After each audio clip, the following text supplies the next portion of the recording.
بسم الله الرحمن الرحيم. السلام عليكم ورحمة الله.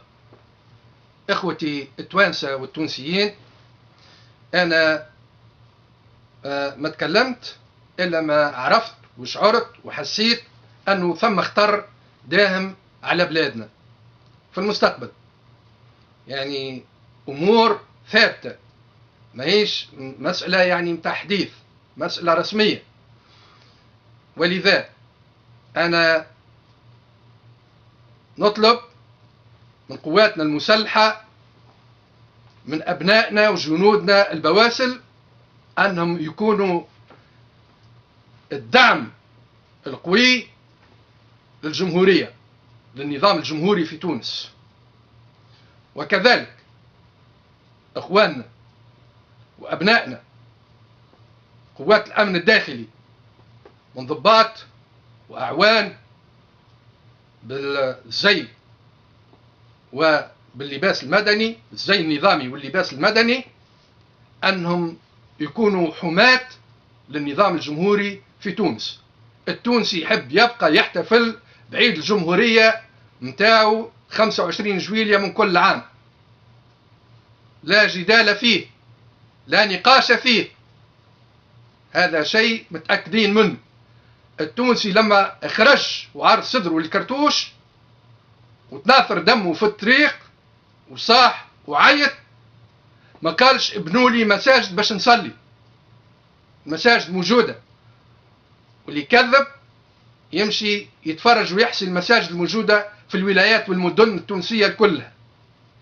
الشعب التونسي شعب مسلم متدين، صحيح صار انزلاق على الدين منذ سنوات، لكن الشعب التونسي مسلم، يحب دينه ويحب رسوله محمد صلى الله عليه وسلم.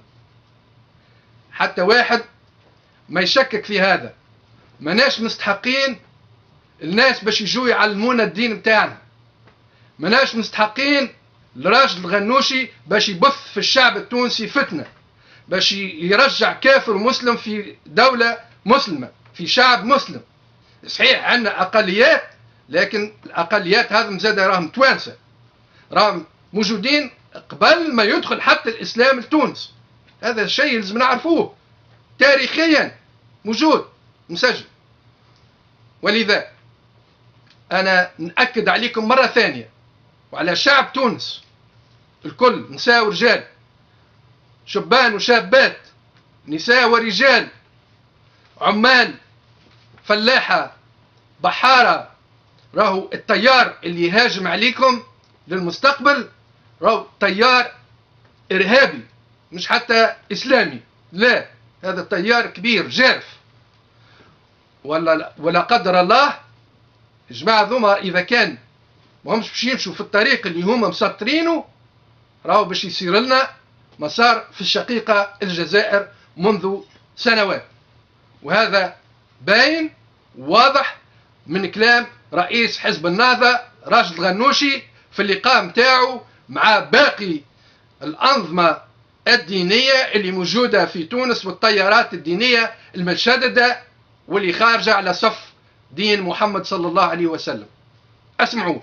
الناس ما كانوش يتصوروا العلمانيين انه النهضه باش تاخذ السلطه. صحيح. ظل الباجي يؤكد سنه كامله انه الاسلاميين لان في اقصى الحالات ما يوصلوش 20%.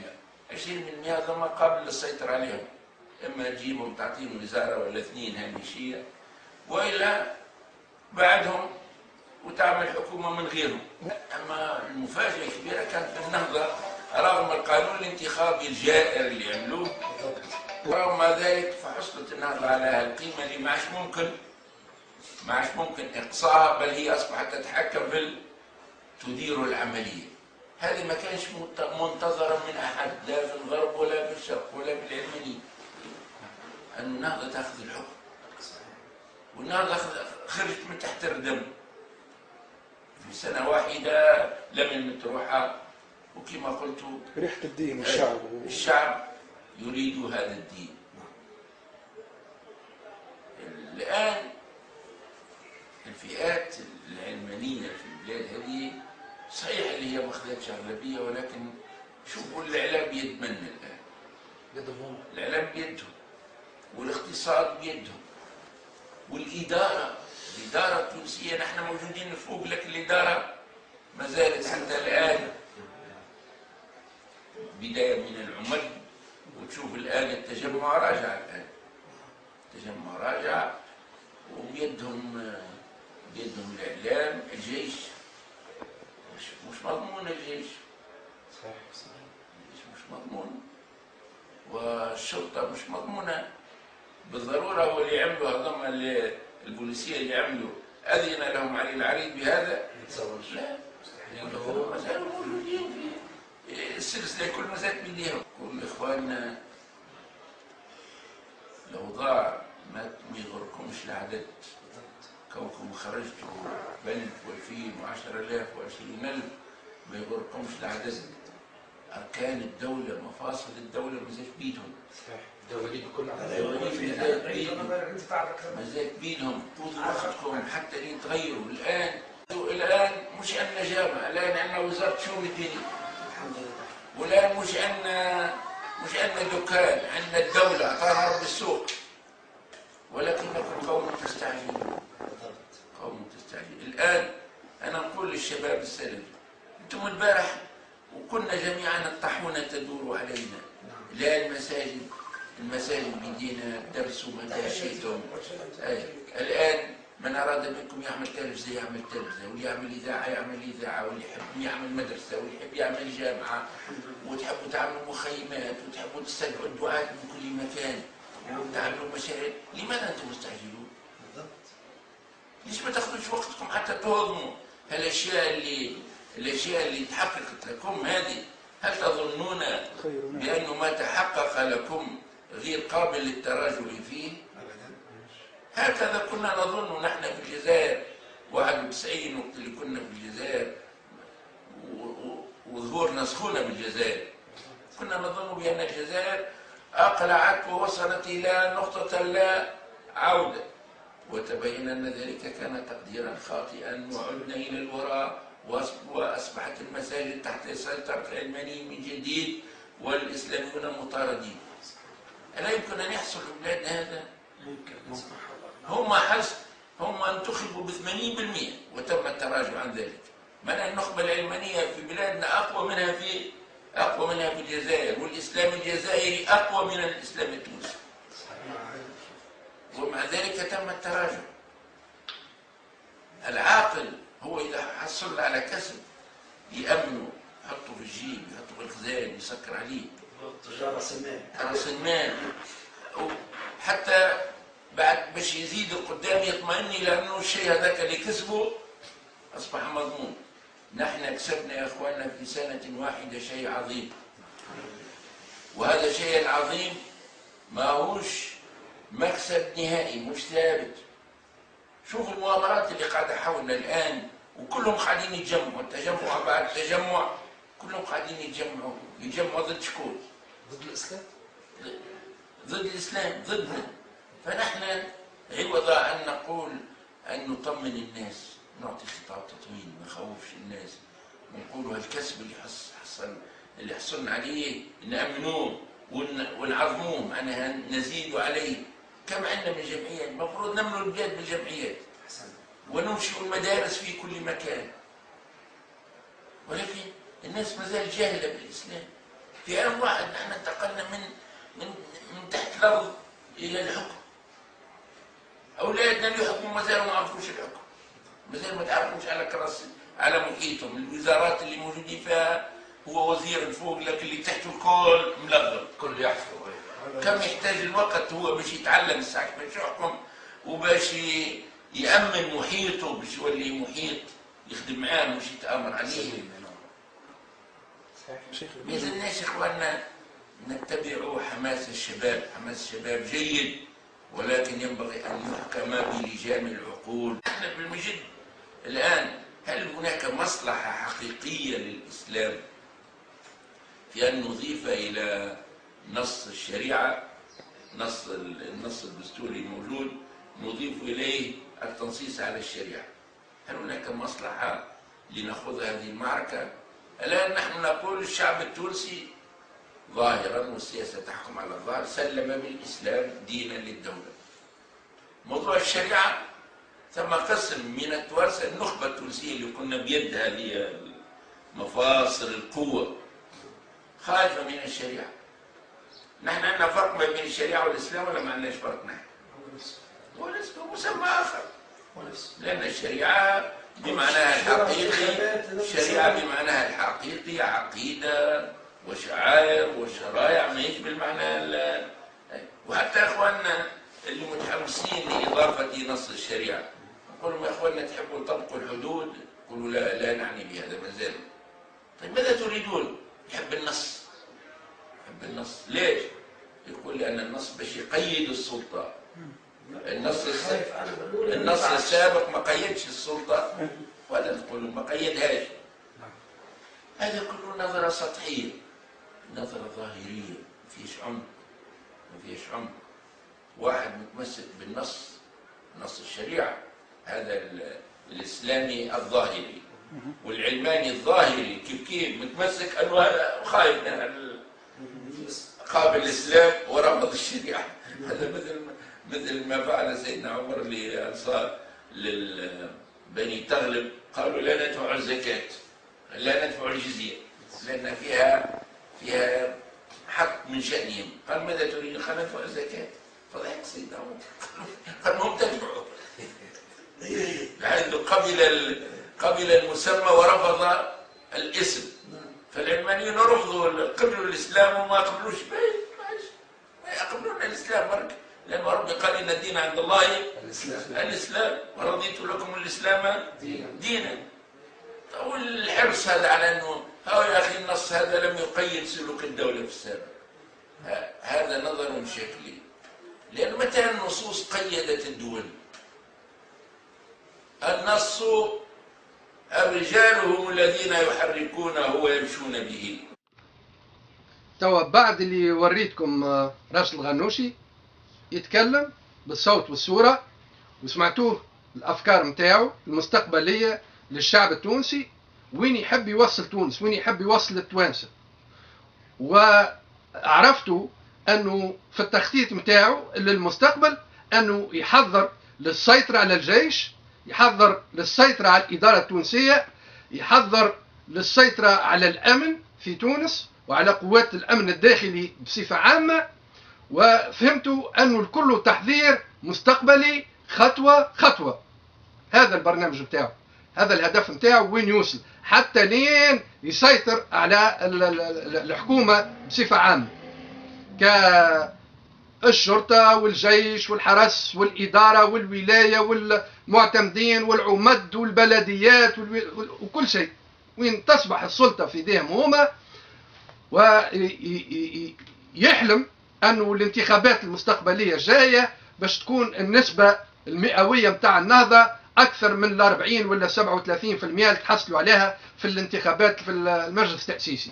هذا حلم، وظهر وبان بالكاشف من أقواله أنه يحضر الدولة إسلامية في تونس، وأنه متضامن ومتعاطف مع الأحزاب الدينية المتطرفة. أنا ما نسميهمش أحزاب إسلامية، أما أحزاب دينية متطرفة.